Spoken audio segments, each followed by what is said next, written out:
to our debut episode of The Stitch Life. I am so excited, to be honest, very excited about this. It has been a long time coming. This episode today is called Fit In or Stand Out. It is our introductory episode to The Stitch Life. So, we're going to talk a little bit about our story, our background, all the different things. To know about LC Apparel Consultant and Lenise Collier, the brand. Underneath the Lenise Collier, the brand umbrella, is multiple different fashion resources and outlets. Those are LC Apparel Consulting, the Black and Fashion Podcast, Black Girls Designer Club, of course myself, Lenise Collier, the brand, and Collier the Team Inc. So all of these different arenas of fashion were started at, I would say, in my early 20s. I'm going to go with that for now. So, the way a lot of these things came about came from very young childhood. I am originally from Chicago, and my grandmother taught me how to sew when I was 6 years old. Fashion is the only thing I know, is what I breathe, is what I live, and it is what my passion actually is. So I worked in, well, let's actually, before we even go about where I worked in, I started my journey making pillows when I was like, let's say 12, 13 years old. And then, by the time I got to high school, I think I knew how to make shirts and skirts a little bit, and started to like develop like my drawing skills. Of course, I went to a fashion design school, and I graduated from Columbia College Chicago with a BFA in fashion design. Then I moved on and worked in a couple different retail boutiques in the Chicagoland area where I opened a couple different stores. I opened a Halston Heritage, I opened in Akira Chicago, and I was a store manager and a merchandiser for the retail stores that I was in charge of. I think I got bored, honestly, and I decided that I wanted to move to New York and I wanted to get my master's. I couldn't find a program in Chicago that had a master's degree in fashion merchandising and management, which is what I really wanted to learn a lot more about, was the business side of things. So I decided to move to New York by myself when I was 25. I got here, went to school, got my master's. First job here was at Danny, New York, which is a high-end alterations and tailoring place. And I learned a lot of Danny, New York about construction as well. Like on a higher level, we used to do alterations for like Gucci, like the store, and like Lanvin and Emilio Zegna and Brunello Cucinelli. And then we also had a private clientele where we would go to like Mariah Carey's house and like Robert De Niro's house, and we would actually alter their clothes for them in their home. We had like a home-based service. I then continued on, and I worked in the fashion industry for many years in product development. I worked in sales, I worked in production, I worked in design, fit, you name it. Now, one thing about my fashion design career is, and that's the reason for the name of this episode, is fit in or stand out, is I was the only black girl in all of those company positions. And I saw a void there in those markets, and I didn't understand why. But I also was the only black girl in my design school originally. But when I got my master's, there were a lot more people of color there. And but I find that when I was working in the fashion world and in the corporate America, that we are so happy to just be in the room that we don't necessarily use our voices. And I wanted to use my voice, and that's another reason why I started good old LC Apparel Consulting. So what I did was I took my love for education, I took my love for fashion, and I combined them to create a platform where designers of color could shine and that they can be visible and that they also could learn, because it can be very, very intimidating. To be honest, in design school, I thought about giving up so many times. It was so many people around me that were a lot more talented than me, but also had fashion in high school. They had classes, they went to a fashion high school, which I only knew what my grandmother taught me. So by the time I got to design school, I didn't really know the industry specifics or the standards or any of these things. I learned these in school, but coming in the door as a freshman, everyone else knew them. So I felt behind. I felt intimidated by my counterparts because they were so, they were so great, and I barely even knew how to cut correctly. I remember my first day in school, my teacher was just like, "What is going on here?" and literally had to teach me the proper way to even like cut fabric.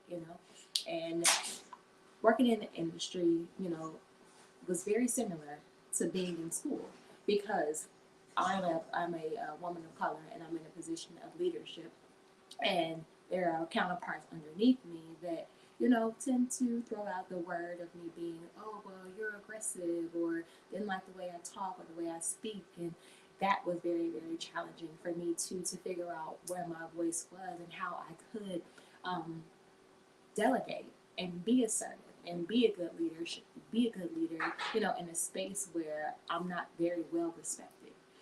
And I wanted to be well respected, and I found like I was constantly fighting to be respected, fighting to like prove myself when I'd already had the credentials, I'd already done the work, and the fact that I still feel like I'm proving myself in every position that I got, and really having to fight for the amount of money I would even get to. I remember a lot of my interview processes were very, very hard, and I literally had to break down and say, I can't take these numbers. Like, I can't survive off of $40,000 a year in New York. New York is expensive. And so it's a very difficult city to live in. So I found that I would get lowballed often. There was even a time where I ended up seeing my checks go up a lot. And I ended up going to my I think the director at that time. I'm like, my checks are a lot more. And she's like, oh, that's because they didn't give you the amount they were supposed to. They lowballed you. And I'm like, wait a minute, what? Like, there's actually a New York State law that when you are at a certain level in your career that you have to get at least, I believe the number at the time was like 48.5, and they had given me 42, and I had settled because I needed it. But the fact that this is a law and I wasn't being given that was very much so, I was taken back from it. So when the check started to go up, I asked, I'm like, where am I going to get the back pay? Because I've been working here for quite a long time. And they told me not to push it, but it's the law. The law says that you have to pay me a certain amount. So these are some of the obstacles that I had to deal with and challenges working in that corporate fashion space, and constantly having to, like I said, prove myself and figure out what my worth was as a fashion professional. So what I did was I didn't want to say I slowly, I always help people. I always had like a little network of designers when I moved here, and I found them via social media, and then I also applied to do like different fashion shows when I first got here. So I met a lot of women, and of course I met other women at some of my positions that were also designers. So I constantly found myself, educating and or helping them because they didn't always have like the background that I had or the experience that I had. And a friend one day just said to me, I was helping her with some patterns, and she said, "Why don't you do this like for real?" She was like, "You actually like teaching, you like helping people. Why not just create like services?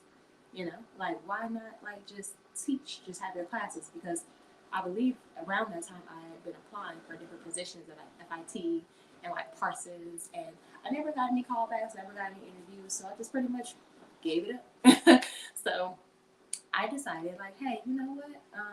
You're right. I think I'm going to give it a try. I'm going to see, if I can. So I literally went on my notepad in my cell phone and I was like, okay, what all do I know how to do that I can teach someone else to do? And I wrote down everything from like fabric knowledge to pattern making to sewing to draping. I'm literally just writing all this list of all these different things that I know how to do. And I created a service for each one. And then I created a course for each one. And we're talking about literally the yellow notepad in your phone. So I screenshot the notepad and then I posted on my personal Instagram page. And for a long time, I used my personal Instagram page at Lenise Collier to promote the services and stuff and promote the business. And then after a while, I felt like, you know what, this is probably a little confusing to customers, to people, because my family are my followers on Instagram and Facebook and stuff like that. Like, maybe I need to create like a separate account, and maybe that'll actually, target the audience that I want to be impactful towards. So that's what I did. I made a separate Instagram account. And before I even did all of this, I had already started the Black in Fashion podcast. And I started the Black in Fashion podcast because of the teaching thing. I really wanted to teach, and I kept seeing all these podcast studios like, oh, do you want to start a podcast on Instagram? So I started the podcast, I want to say like right before it, and an article had came out about being black in fashion. And it had all these excerpts from all these different black industry fashion professionals that had went through so many different stories. And some of them were anonymous, and some of them actually had their name on it. And I'm like, I don't want this article to die. What if we make sure that we brought light to being black in fashion weekly? And I brought in different guests to share their experience, and not just the guests that are in like these magazines, but people that just have a story. That have something to say. That may have went through a challenge or an obstacle, but still propelled forward. So I'm like, I should give them a platform to speak about those things, but also I can speak about my experiences, share my experiences, and I also can educate. So between the podcast and now me wanting to do the services, I'm like, okay, well, I got something going here. This is working. Okay, let me give this a shot and just kind of like cross promote them together. So then I started an Instagram page for the Black in Fashion podcast. So the podcast ended up doing very well, still is. We are 4 years in on the Black in Fashion podcast. There is 132 episodes of talent and information and advice and tips, and the Black in Fashion podcast is also available on the Fashion TV network, so definitely encourage you guys to check that out as well, and it's available on a lot of other networks as well, and a lot of distribution platforms, so definitely follow us on social as well. You'll learn a lot about the fashion business from the Stitch Life. This introductory episode, I'm just going to give you like that overview, but we're going to deep dive into the fashion industry. And a lot of times what we're going to do is we're going to go over different techniques. We're going to start from the ground up because I think that is the best. So think of this as being like a project runway every day.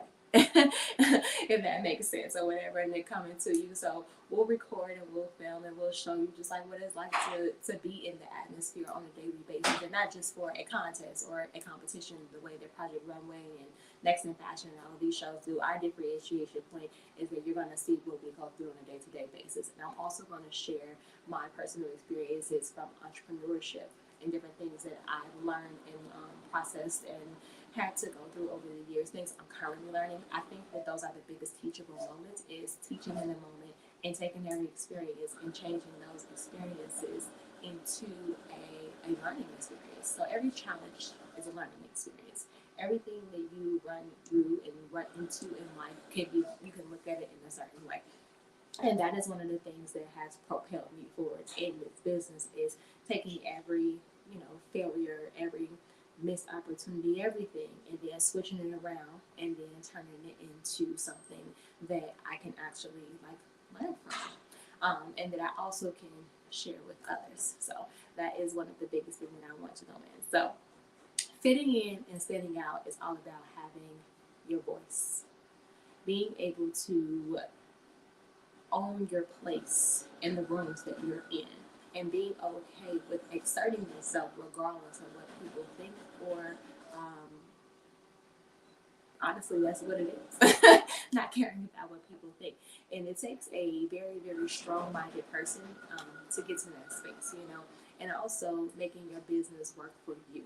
That is a big, big, big thing, is making the business that you're in and making your hobbies and your goals work for yourself. I always hear it so often, like via our social channels and when we open up conversations and dialogues, designers talking about, especially designers that do custom wear, how much they're struggling, or how much work they have to do, and we decide what we want as an entrepreneur and as a fashion professional, how we want to do things. So when we allow our consumers and our customers to take over that just because we want to get our name out so bad, that we end up losing ourselves. For me, I lost myself, and I feel like I lost my voice, because when I moved to New York and I could not afford to really live here, I started doing custom wear. And I was doing custom wear in Chicago, but it was definitely an expansion when I got to New York, for sure. And I got really known for making prom dresses and special occasion dresses and wedding dresses. And honestly, it drove me insane. It drained me creatively, because what would happen is, like, these women and these young girls, they would find pictures of high-end brands online, and they asked me to replicate that. Now the problem with doing is that I'm no longer in designer mode. I'm in seamstress mode, and I'm way more than a seamstress. Like I can design something for you, but for the most part, clients want what they see on social. So I did it for quite a long time just so that I could like make ends meet. But I found that it drained me creatively. It also was always a bargaining game about the price. So, you want me to make you a dress that, looks like something that Oscar de la Renta would make, but you want me to make it for $300. Why? Because I'm a new designer, because I'm a black designer. You can't afford that, but you want me to custom make it for you. And that's the struggle that we go with as designers, but we do these things anyway because we're trying to get our name out there. So my goal in my business is to teach designers how to set their strategy up from the get-go, how to have a actual growth plan from day one, how to have a pivot strategy from day one, how to have a mission, a vision, and a brand foundation, and how you stick with those things and go through your journey. Now, there's nothing wrong with repositioning and trying a different way of doing things or whatever, but it's very, very important to stay true to your brand and who you are as a brand. Now, if you want to, step into different categories, which I've definitely done over time, I do have my own brand. It's called Collier Batine, and Collier Batine was initially the custom company. But then when it stopped being so custom and started being more seamstress work is when I said, okay, hey, done deal. I don't want to do this anymore. And originally it started as a brand that was for the working woman in corporate America that didn't want to wear dull clothes. So I always stuck with color, classic, confidence. Those are my three adjectives to describe my brand. And they still are. And even though I've evolved from that corporate design space where I was designing like blazers and pencil skirts and like midi dresses, and now I'm mostly in the outerwear and in the accessory market. I make jackets, I make jumpsuits, and I make bags. I call my bag jammers just to keep all my J's consistent. I have revamped it, but it's still those three core values of my brand, which is color, classic, confidence. That's what you're going to get every time I drop a collection, season after season. You're going to get that same aesthetic from me. I use the same colors. I use a lot of the same tones. I do keep a lot of my my silhouettes classic, but I am definitely a shape girl. So I'm going to put interesting shapes that you probably wouldn't think of in interesting places. And that's just who I am as a designer. I'm not an avant-garde designer. I am not a streetwear designer. I am very much so a ready-to-wear designer that focuses on color, classic, and confidence. Now, another aspect to the Lenny's Collier, the brand business, is the Black Girls Designer Club. The Black Girls Designer Club is a non-for-profit. We offer free mentorship and coaching from group ages 6 to 22. We also have multiple initiatives throughout the Black Girls Designer Club field. We have our sewing boxes that we're currently working on and curating for young girls. And then we also are working on building out a summer fashion camp. And we're going to have 3 sessions. We're going to have a 6 to 10, an 11 to 14, and then a 15 to 19 as far as age goes. And the purpose of the camp is to, give young girls and young men something to do over the summer. And at the end of the summer, we're going to have a big old fashion show. So that's the goal. But I started the non-for-profit because I wish that I had a mentor or a helping hand or even a community of creatives and people like myself when I was growing up. So I think that it is super duper important to have that community space so that we can actually do that. Okay, so we do need to take a little break and then I want you guys to hear from some of our sponsors. So up next we have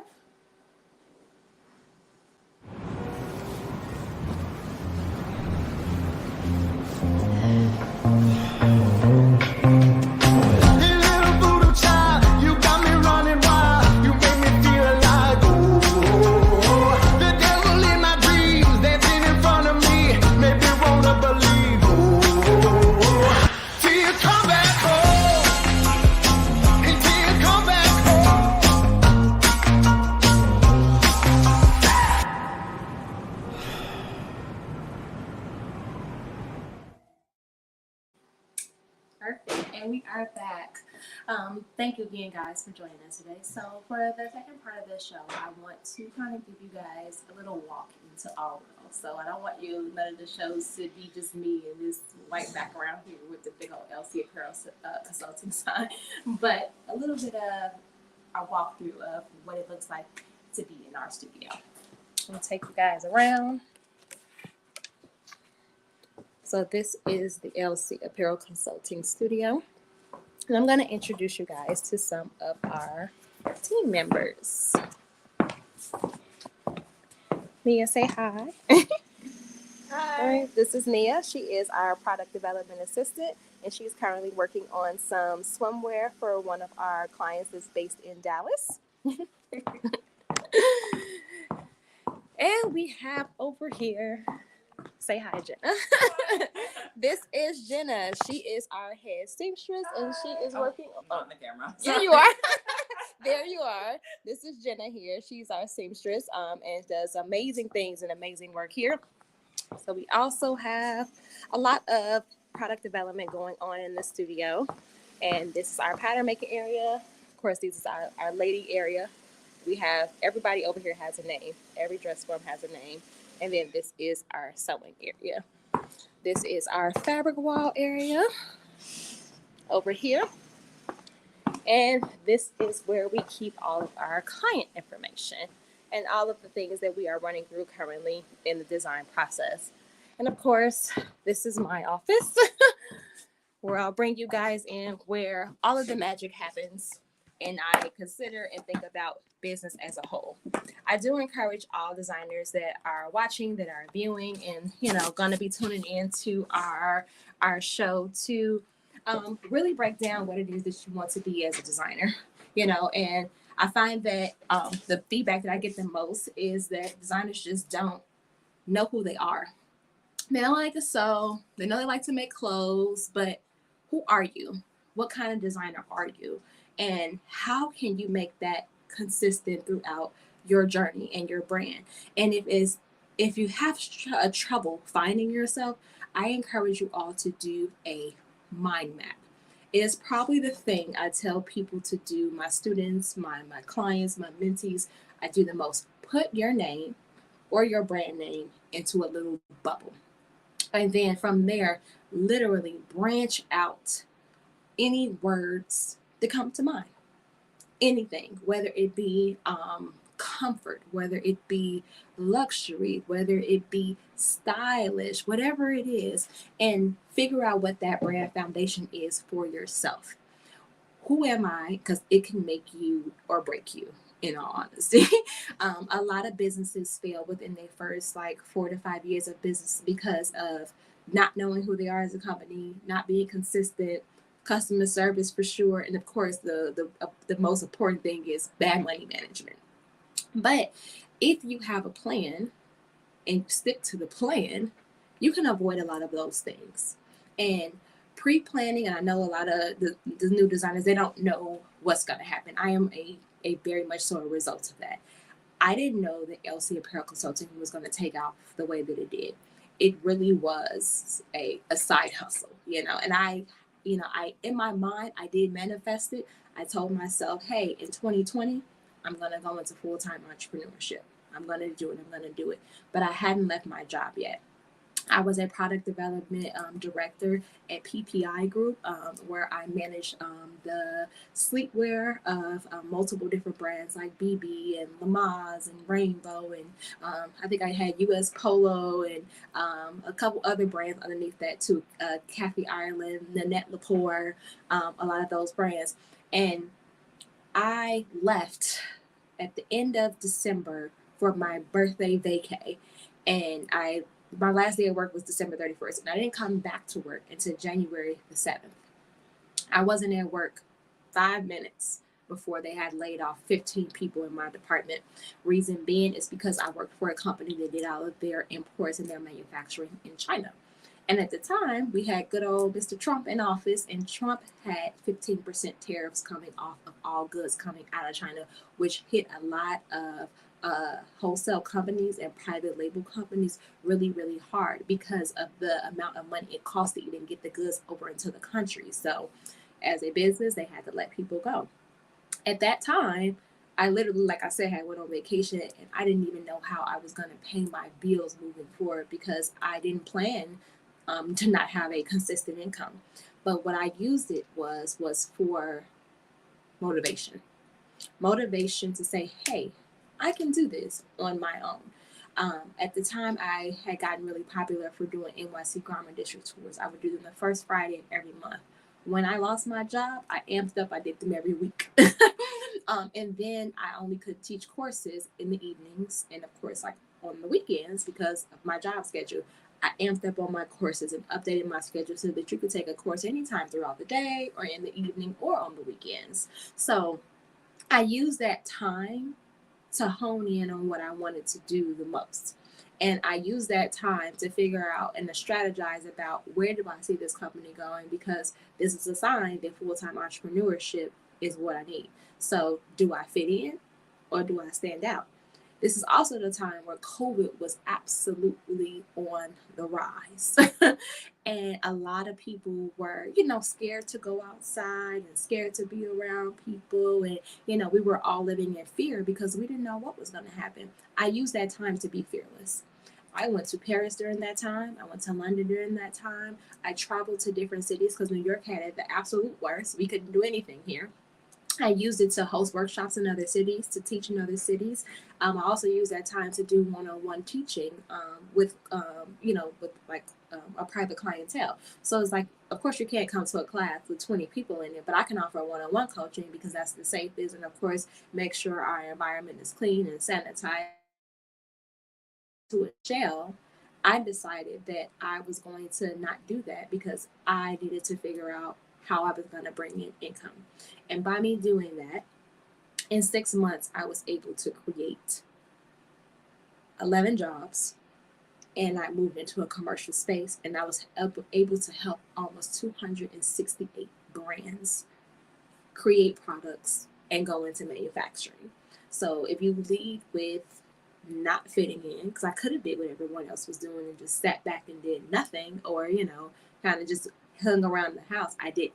I wanted to stand out. I wanted to do something different. I wanted to make a change and change people's lives. So it's important to know who you are, create your vision, and use your voice and stand out. So I do want to make sure you guys and all the people that are tuning in, that I love your feedback. I would love to know like what you want to see. If there's any areas of fashion that is, really, really hard for you, any areas of fashion that you need help in, because I would love to make the show catered to the audience as well, where we would do some episodes with just our content that we would like, but then also what do you want to see? What areas are the hardest for you, so that we could talk about it, we can discuss it, we could actually have an actual course on the show, and we could do demos and demonstrations and really get into the nitty gritty of the stitch life. Because I definitely tell you, this lifestyle is something, and I know all fashion professionals will agree with me, it can make or break you for sure. So thank you guys so much for tuning in for this episode, and hopefully in the near future we're going to have even longer episodes. And here is another word from our sponsors. So then I said to him, you ought to customize your car insurance with Liberty Mutual, so you only pay for what you need. Doug, can we talk about something other than work? It's the weekend. Yeah. Weekend. Weekends are a lot like insurance. Yeah. Yep. Hot dog or chicken? Hot dog. Only pay for what you need. Liberty, liberty, liberty, liberty. All right, guys. So thank you so much for tuning in with us, and I will see you guys next week. And we're going to talk about a little bit about some of the things that we have coming up, and you'll get a chance to see a lot of little demos and different work that we'll be doing in the space. So, as I always like to say, never stop creating, learn your craft, and welcome to the Stitch Life. Peace out.